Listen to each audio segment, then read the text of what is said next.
Salut les Stratoniens, j'espère que vous allez tous super bien. On est parti aujourd'hui pour une nouvelle vidéo d'analyse technique. Et on va faire référence aussi à ma vidéo de hier dont je parlais. On avait un magnifique short squeeze qui allait se mettre en place. Et on a eu droit derrière après ma vidéo, ça a commencé à pumper. Et pendant toute la nuit, ça a pumpé. Donc très content d'avoir pu vous alerter. Donc ici, il y a 23 h, donc bien avant le pump. Super content encore une fois.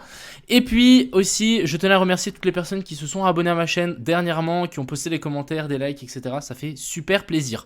Dans cette vidéo, on va checker pas mal de choses. On va aller voir Twitter, il y a énormément de choses à dire sur Twitter. On va aller voir bien évidemment BitGet, j'ai bien remonté les pertes qu'on avait. On ira voir Kingfisher bien évidemment, on ira voir les ordres, l'open interest, les funding, etc. Et puis on ira faire donc l'analyse du Bitcoin qui continue en train de pumper. On va voir qu'on a encore des petites liquidités à venir chercher au nord. Et on a l'Ethereum, le SP500 et l'indice du dollar. Et quelqu'un m'a demandé dans les commentaires le Chiliz, donc on va aussi analyser le Chiliz. Merci à cette personne qui m'a posé la question. N'hésitez pas aussi si vous avez des coins fétiches à me proposer, je ferai avec plaisir un petit tour dessus. Enfin bref, j'espère que cette vidéo vous plaira. Installez-vous confortablement et puis on est directement parti. Crypto, Crypto,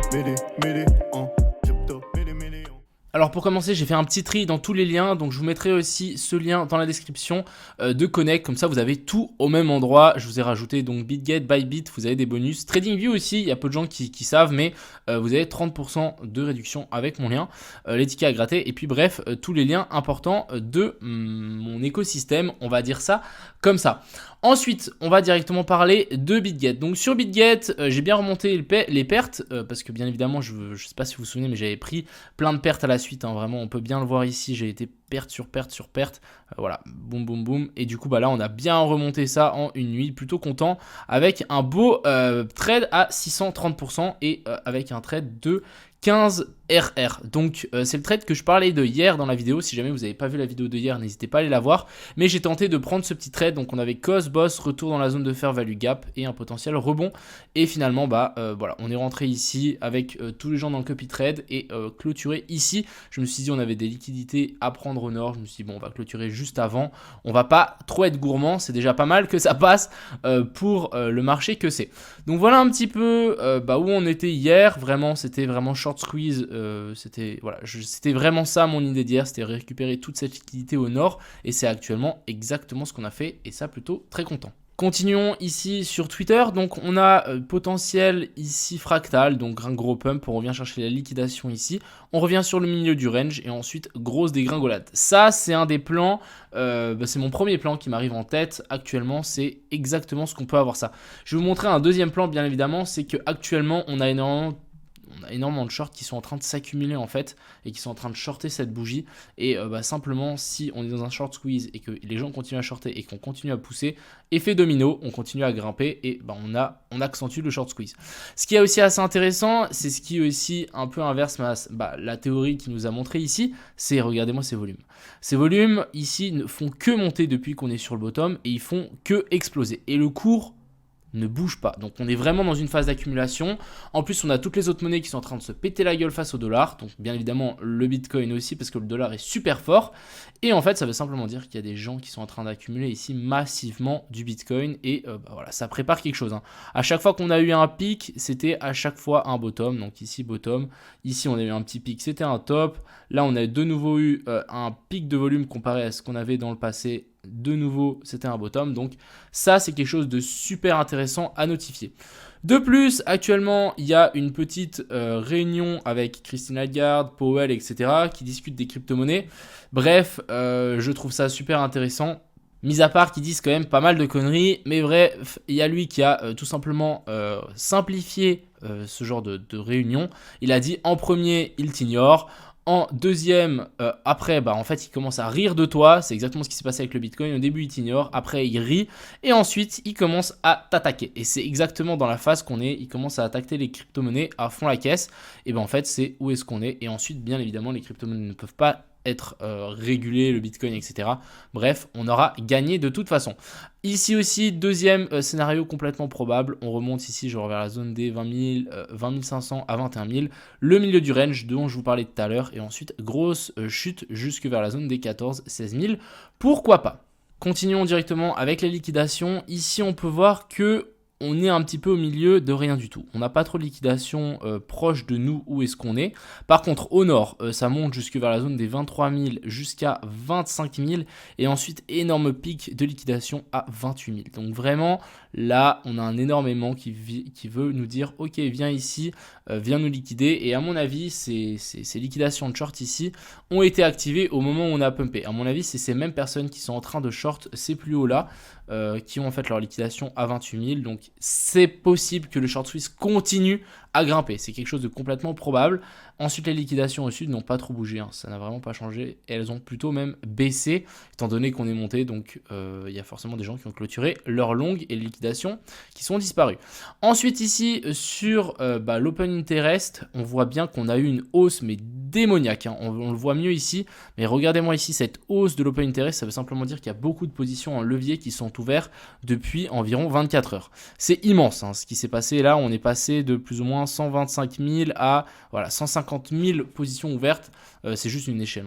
Et on a aussi les fundings qui sont passés dans le vert. Ça veut simplement dire aussi que on a pas mal de longs qui sont en train de long, tout simplement. Et puis, on a le CVD aussi qui a pump, donc des gens qui ont acheté pour que ça pump, bien évidemment. Mais évidemment, il n'y a pas forcément que des longs qui sont rentrés sur le marché. S'il y a aussi des shorts, c'est vrai que ça peut continuer à pumper. Donc moi, mon scénario plutôt cool et je pense le pas mal, ce serait un retour vers la zone ici des 19 600 et ensuite un petit pump. Je vous montre ça tout de suite.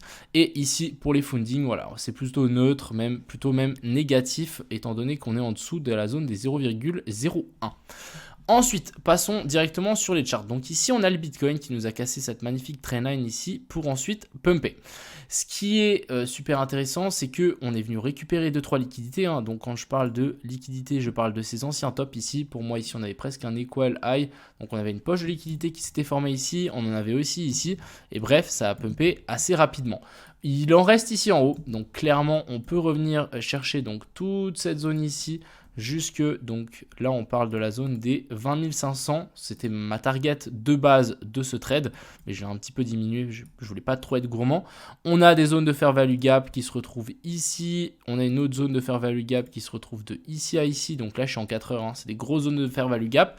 Il y a de fortes chances qu'on revienne, en tout cas pourquoi pas taper au milieu de ces zones de fair value gap, donc la zone des 50% de cette zone là. Donc comment faire pour mesurer ça? On prend juste notre petit Fibo. On prend ici cette mèche et la zone des 50%. Là, c'est vers la zone des 21 500. Ça me semble complètement possible qu'on remonte jusqu'ici. Par contre, ce qui est assez intéressant maintenant, c'est que je me dis, ok, on a laissé des zones de fair value gap au sud et il y a des zones sur lesquelles on doit revenir chercher. Donc, je parle ici du bloc vert. Je passe sur une charte un peu plus lisible. Mais voilà, on a un gros bloc vert ici et pour moi, ça me ferait sens de revenir juste titiller ce bottom. Donc quand je dis titiller, c'est pas faire de clôture en dessous, c'est juste faire des petites mèches en dessous, taper la zone de fair value gap qui se retrouve ici à ici, donc juste faire un petit coup dedans, une petite mèche dedans, et ensuite qu'on décolle. Donc ça, c'est vraiment quelque chose sur lequel je vais essayer de surveiller, c'est quelque chose sur lequel, si on y revient, j'essaierai de prendre un long, et si je prends ce long, on tentera de récupérer la zone des 20 500, voire 21 000 à 21 500. Mais c'est clair et net qu'il y a des liquidations ici qui n'ont pas encore été prises. En haut, là, on a fait un equal high, donc je peux vous montrer aussi petit equal high qui a été formé sur ces sommets-là. Ah, même pas. Non, il n'y a pas d'équal high. Mais bon, il y a de la liquidité qui s'est reformée là-haut. Il y a forcément des gens qui sont en train de shorter là. Donc, pourquoi pas les récupérer encore une fois. On rechute, on vient chercher cette zone. Et ensuite, on repartirait pour faire le plus gros carnage possible. Bien évidemment, on n'est pas là pour faire gagner le plus de monde pour le BTC. On va passer juste un petit coup sur le Bitcoin à l'envers. Je voulais juste quand même tourner un petit peu cette charte pour voir un petit peu où est-ce qu'on en est. Ok, bon, pour le moment, rien de très intéressant. Voilà, pourquoi pas faire un M, mais bref, pas foufou, je trouve.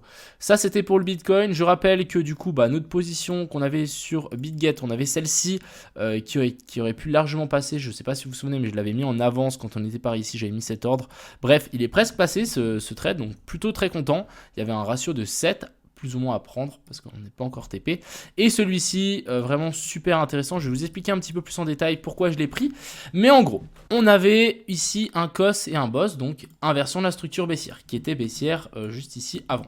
Inversion de la structure, et ensuite ici, donc ma zone de fair value gap, elle est de là à là. Donc vraiment, de cette mèche-ci à cette mèche-là, on avait une zone de fair value gap, une zone d'imbalance à venir chercher. Donc dès qu'on a fait la clôture ici au-dessus de ce top, on est directement revenu la chercher. Mais c'était vraiment très rapide, hein, vraiment, boum. En plus, on a corrigé en A, B et puis C. Donc souvent, quand vous voyez ce genre de truc, vous dites, ah, ok, là, ça commence à devenir haussier, c'est plutôt très bien. Ensuite, j'ai zoomé un petit peu, je me suis dit, ok, est-ce qu'on peut pas avoir une inversion structure en 1 minute, hein? Bien évidemment, on va essayer de rentrer au meilleur moment possible dans ce BTC. Donc finalement, qu'est-ce qu'on a eu? On a eu une petite inversion de structure qui s'est formée là, on a eu les petites mèches, et ici, on a eu notre COS et notre boss qui se sont formés. Donc pour moi, le bottom a été trouvé à partir de ce moment-là. Ensuite, on redescend, on corrige, on vient chercher la zone de fair value gap qui était là, la zone de POI, bref, on refait une correction, de nouveau en A, B, C, et ensuite on commence à partir. Et ensuite, en partant, moi en fait, j'ai pas vu cette inversion de structure, j'étais pas devant les charts à ce moment-là. Donc je me suis dit, ok, intéressant, on a refait une clôture au-dessus de là, et en fait, j'ai pas réussi à rentrer, et j'ai pas vu qu'on avait fait ce pullback. Donc sinon, je serais rentré au pullback, mais finalement, on l'a pas eu.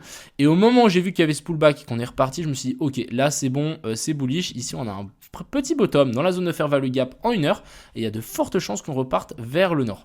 Donc ce que j'ai fait, c'est je suis rentré ici un petit peu en mode FOMO. Je me suis dit, ok, si on est aussi, on devrait plus repasser sous ce plus bas là qui était en fait un pullback. Et si on veut garder cette tendance haussière, ça doit rester intact. Donc j'ai placé mon stop loss ici en dessous et ensuite j'ai simplement target les plus hauts, donc les liquidités qui étaient placées ici en haut. Et finalement, c'est exactement ce qu'on a fait, énorme pump et le trade est passé comme un plateau avec des roulettes, je sais pas. Voilà. Ensuite, parlons de l'Ether. On va essayer de faire ça efficacement. Je sais que vous n'aimez pas trop les vidéos longues. Ici, l'Ether, ça n'a pas changé, toujours sur cette grosse zone de support. C'est vraiment super. Si aussi on peut avoir un petit pullback, je dirais pas non. Pourquoi pas venir chercher ici la zone des 1362. Ça se ferait sens, faire un petit coup là-dedans et ensuite on réintègre et on repart. Ça, c'est quelque chose à surveiller pour une continuation haussière. Et pour finir, on a l'indice du dollar qui est toujours sur ses sommets ici. On est toujours en train on n'a toujours pas chuté, hein, on est toujours en train de pumper. Dans 3 jours, on a la clôture en monthly, donc à voir comment ça va se goupiller cette histoire. Mais là, on a une grosse zone de fair value gap. Hein. Je peux vous montrer ici le rectangle vert est presque disparu. Il nous reste un petit jusqu'ici en haut. Je vais tirer une autre ligne, donc ça nous signifie qu'on peut encore aller grimper jusque vers la zone des 16 000 et des brouettes. Mais après ça, ça commencera à devenir extrêmement compliqué de tout simplement le maintenir. Mais là vraiment grosse zone, grosse courbe parabole. Maintenant il faudra faire attention avec ça. Et on a le SP500 qui est aussi en train de rebondir donc sur notre zone de last hope après avoir. Hein.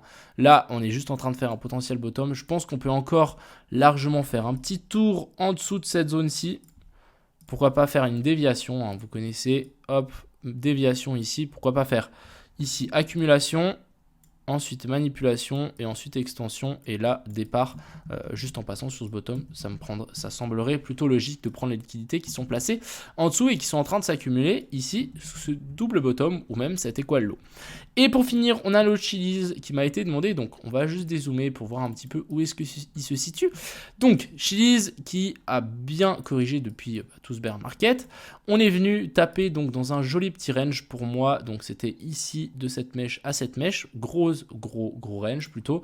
On était venu vers rebond et ensuite ici on avait traversé, retest. Et là, on était revenu sur le bas. Finalement, qu'est-ce qu'on est venu faire? On est venu faire ici cassure, donc latéralisation et petite latéralisation, pas latéralisation, mais accumulation sous trendline. Hein, vous savez souvent ce que ça veut souvent dire breakout. On a breakout. Et maintenant, vraiment, la zone intéressante pour moi, pour Chiliz, c'est vraiment une cassure de ça. Tant qu'on ne casse pas ça, ça reste baissier. Hein, on peut largement, en fait, nous faire un sommet, hop, plus bas que celui-là. Tac, et là, on recorrige. Et là, c'est quelque chose de complètement faisable. Après, ici, on a quand même une belle zone d'accumulation. Moi, je ne suis pas du tout baissier pour le Chiliz pour du long terme. Clairement pas, c'est un bon projet. C'est une bonne team. Ça peut aller très loin. On a eu des gros volumes qui se sont enregistrés ici. Maintenant, je me dis que pour rentrer sur le Chiliz, rentrer ici, ça me semblerait un peu idiot. Ce que je préférais attendre, c'est un simple retest de ce range. Donc, je parle de la zone des 0,15 centimes. En plus, nous viendrons, du coup, on prendrait cette liquidation ici placée sous ces bottoms-ci, et ensuite, on pourra largement avoir un joli départ. Donc, pourquoi pas faire un truc comme ceci, hop, en corrigeant ABC. Après ici une hausse en, je sais pas, 1, 2, 3, 4 et 5. Ensuite ici en corrigeant ABC, on vient de chercher donc les liquidations qui sont placées en dessous. Un petit retest ici, voire même, pourquoi pas chercher encore un petit peu plus bas. Quand je dis plus bas, c'est genre ces niveaux ici, donc 0,14. Et ensuite, pourquoi pas repartir vers le nord. Et là, à ce moment-là, ça me semblerait un bel achat. Mais entre FOMO ici, je sais pas, hein, moi je suis pas fan et je préférais pas FOMO ici pour ensuite se prendre un moins 40% dans les dents. Bof bof, c'est pas mon plat principal. Je sais pas qu'est-ce que je dis, écoutez, c'est pas grave, je suis fatigué, mais en tout cas la vidéo est quali, je suis content. Donc voilà un petit peu mon scénario, très content que ce trade soit passé, c'est pas celui-là, mais c'est celui-ci. J'espère que vous allez continuer à être dans le copy trading, en tout cas moi je vais tout faire pour. J'ai le capital actuel à 1850, donc je suis à plus 85% sur les 1000 de base, et puis on va continuer à pousser ça jusqu'aux 100 000, bien évidemment. Bref, j'espère que cette vidéo vous a plu. N'hésitez pas à me mettre des commentaires sur ce qui vous plaît, ce qui vous plaît pas, si vous voulez une vidéo de je sais pas quoi. Bref, n'hésitez pas, je suis ouvert à toutes les propositions. Je vous souhaite une bonne fin de soirée et à plus.